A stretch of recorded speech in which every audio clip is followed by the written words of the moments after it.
ద్రౌపది వస్త్రాపహరణం అప్పుడు కూడా భీముడు లేచి ఆటంకం చెప్పలేదు కదండి, అది అధర్మం కదా. కానీ ఆ కాలంలో ఆయన చేసిన ప్రతిజ్ఞ ఏమిటి అంటే, సింహాసనం మీద ఎవరున్నారో వారి ఆజ్ఞ నేను పాటిస్తాను అన్నాడు. ధృతరాష్ట్రుడి నోట ఒక్క మొక్క రాలేదు. కనీసం వస్త్రాపహరణానికి లాక్కొచ్చారు ఇలాగ, అప్పుడు ఆజ్ఞాపించద్దండి.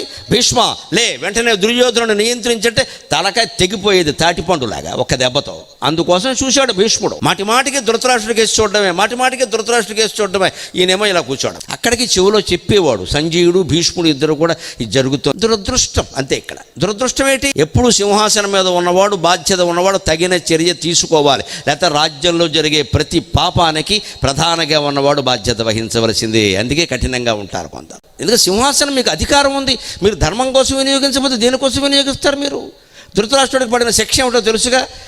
15 ఏళ్ళు చచ్చి చెడి కొడుకులందరినీ చంపిన భీముడు అన్నం పెడుతుంటే నోరు మూసుకుని తిన్నాడు. అదే శిక్ష.